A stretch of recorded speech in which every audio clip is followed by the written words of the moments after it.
Ladies and gentlemen, please welcome Deputy Chief Stephen Shoemaker. Good afternoon.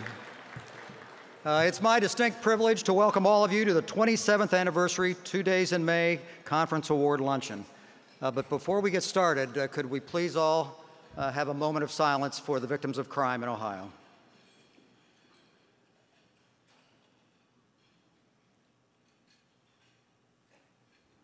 Thank you very much.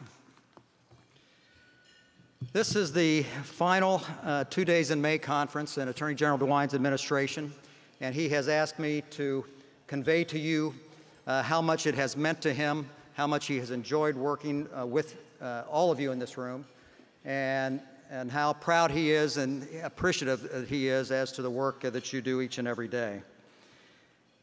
It's time when really in the conference it's one of the it's the time when we have the most fun, quite frankly, as members of the Attorney General's staff.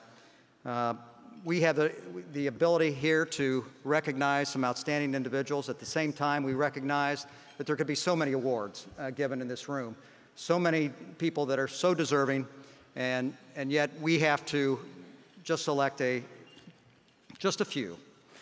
So I want to thank you again for all that you do, even if you're not up here on the podium. Now, our first recipients, we have the ability and the privilege to recognize some very, very accomplished young people. Through its Office of Juvenile Justice and Delinquency Prevention's Child Protection Division, the United States Department of Justice sponsors an annual Missing Children's Poster Contest for 5th grade students. The students developed artwork representing America's united goal of bringing missing children home safely. We're recognizing Ohio's first, second, and third place winners. And once again, I want to emphasize, these are very select individuals who accomplished a great deal out of many, many that were submitted. I'd like to announce the third place winner first, Bryn Spencer of the North Union Elementary School from Richwood, Ohio. Bryn, could you please come forward?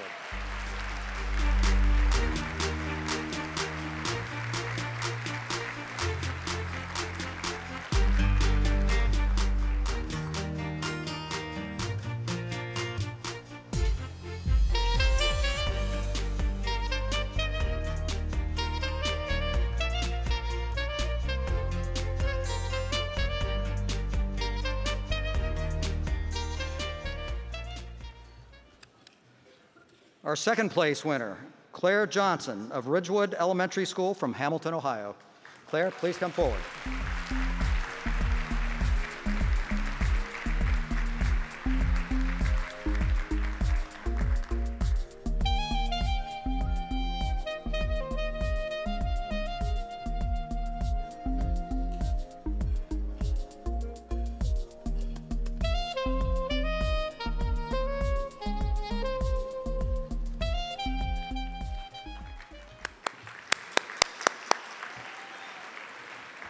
And our first place winner in the poster contest, Ellen Curry of the Campus International School from Cleveland, Ohio.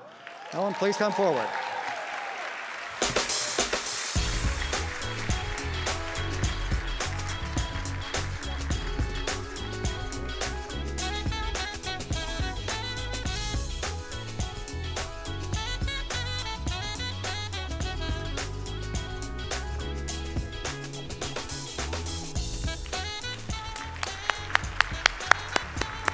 Great work by these young people.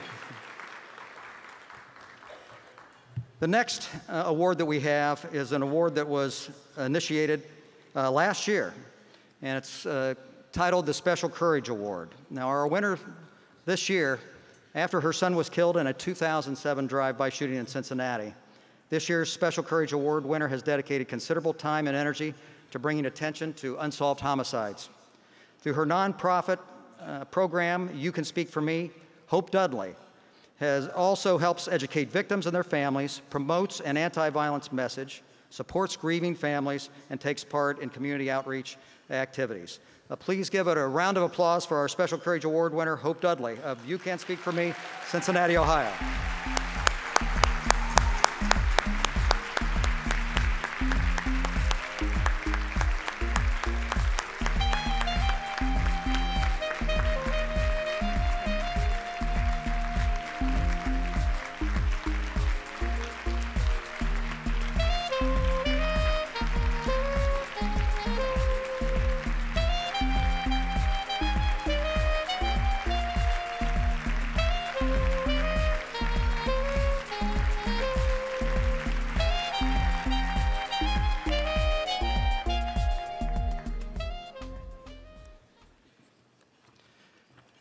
Our next award is an award that's internal to the Attorney General's office. It's called the AG Advocate or Advocate Award, which also was initiated last year. It goes to an individual in the crime victim section of the Attorney General's office, who many of you work with on a very regular basis, who performs at an exceptional level, volunteers for special projects, and in general, greatly exceeds expectations. The winner is selected for this honor by his or her colleagues. This year's Advocate Award winner is a lead investigator in the Crime Victim Services section and has been instrumental in outreach efforts to educate Ohioans about services that are available. Sean Mosier also conducts professional training at the Ohio Peace Officers Training Academy, volunteers to assist with special projects, and always stays focused on helping Ohio's victims. Please give a round of applause to Sean Mosier, lead investigator and Advocate Award winner.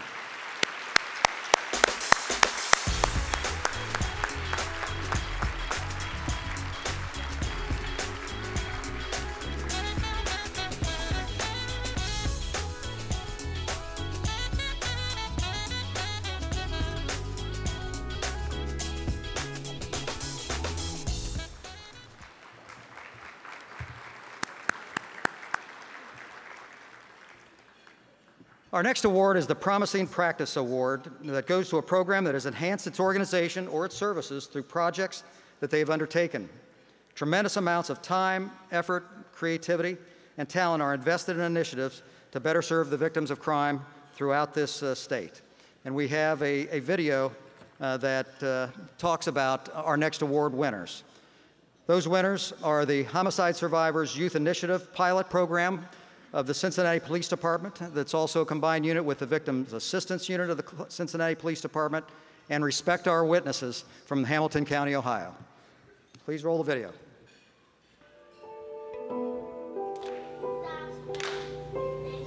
Stop the violence and show some love. Join together, we can rise up.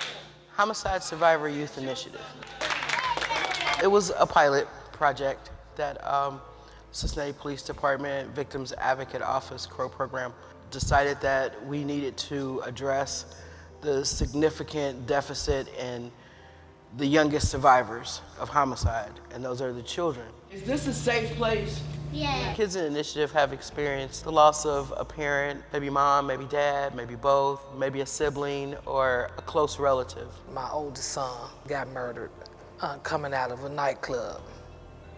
There was two guys that was trying to rob him. He was like a dad to me. He used to always give me money, and I used to buy money on snacks. A lot of times when a homicide happens, sometimes you might not think that the kids understand or know what's going on, and they're very intuitive. They understand what's going on, they understand what happened. So often, adults will get treatment.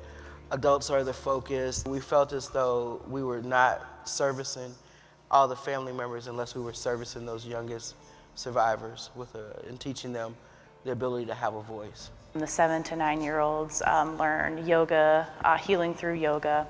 So what did the yoga poses help you do? And calm down. And the 10 to 14-year-olds participated in intensive trauma-informed therapy. Stop the violence and show some love.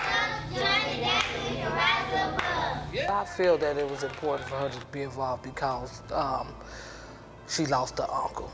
To let her know that, that it's okay, whatever you're feeling behind the incident, that it's okay to feel, what she feel. Yeah, because she's hurt too. You can be at a crossroad when you experience that type and that magnitude of violence that results in murder, and it can send you in the wrong direction, or it can also send you in the right direction, depending on who's guiding you. We're together because we lost somebody we love, right? When I was just a child myself, my mother was murdered, and so I can really relate and identify with what they're going through, and I can encourage them that they can be successful, they can be whatever they want to be. Come on, put your hands together. Cincinnati is huge. Not only do we want to reach those kids that have been affected by homicide, but we do want to open up to those kids that have the trauma of experiencing gun violence in their communities. I know I can. Be what I want to be. When I think about the kids that are in this group, I get goosebumps. They are awesome kids. Kids with a future, kids that are going to grow up to be future leaders. We just want our kids to know that they're not forgotten. Now, who believes they're going to succeed in life? You got that right. For the individuals representing the Homicide Survivors Youth Initiative pilot, the Victims Assistance Unit, and Respect Our Witnesses, please come to the podium. Incredible work.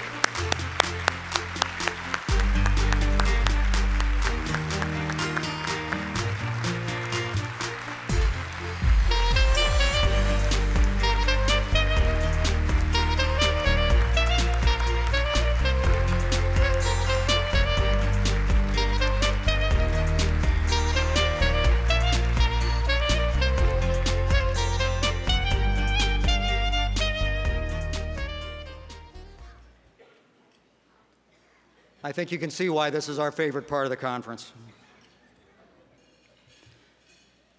The next award is the Robert Denton Special Achievement Award. We renamed this award in honor of Bob Denton, who has been a leader in the field of victim assistance. Nominees must have at least 5 years of experience in the field of victim assistance to even qualify for consideration for this award. We have a video that explains the award. And our winner of this year is Teresa Stafford of the Cleveland Rape Crisis Center. Please roll the video.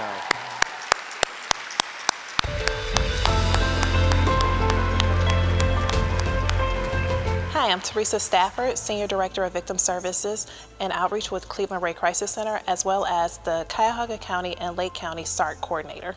I think I have two different paths that actually led me here to the Rape Crisis Center and working with survivors of sexual assault. First half of my career, I worked in corrections for about 13 years.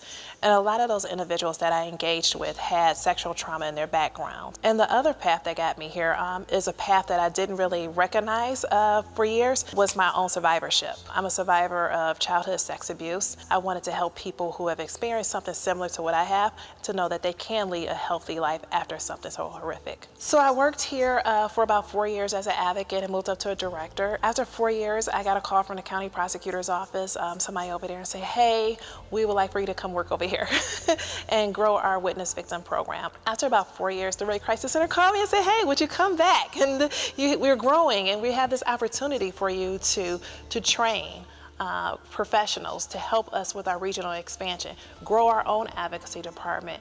And I knew near and dear to my heart, sexual violence was where I really want to focus. The Ohio Alliance to End Sexual Violence and myself nominated Teresa Stafford for this award because of the great exemplary work that she has done with survivors, with victims of crime, and also with the advocates within the state of Ohio. She is a strong woman of color, not afraid to take risk, a woman of influence and impact, and a teacher by nature.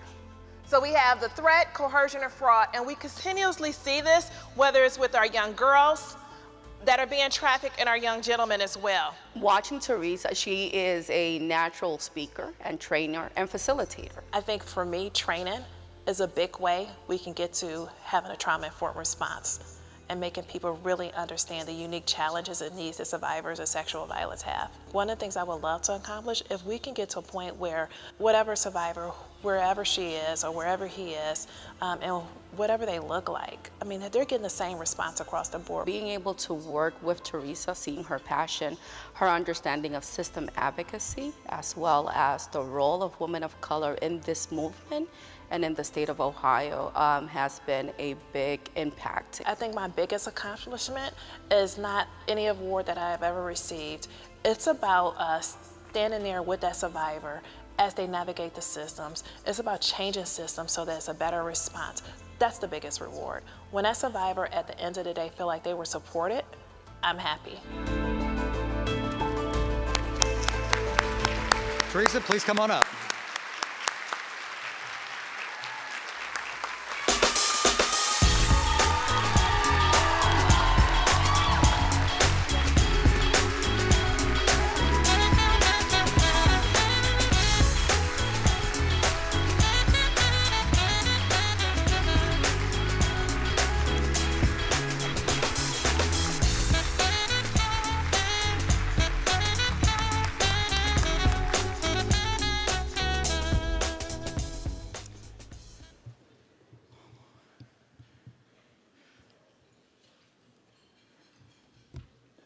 Once again, it's been great seeing all of you over the last several days. It's hard to express, and it's not expressed enough for those of us who are in law enforcement, whether it be as prosecuting attorneys or peace officers or analysts or folks in the lab. Many of you just don't realize how much you actually mean to us, what your work helps us do, and hopefully what we help you do. So I want to thank you for joining us to commemorate 27 years of serving crime victims, and thank you again for the collaboration and partnership that we've had during the last 8 years, and for what you do every day in law enforcement, and I know that you will do for many, many years to come. Thank you again, and please enjoy the remaining workshops.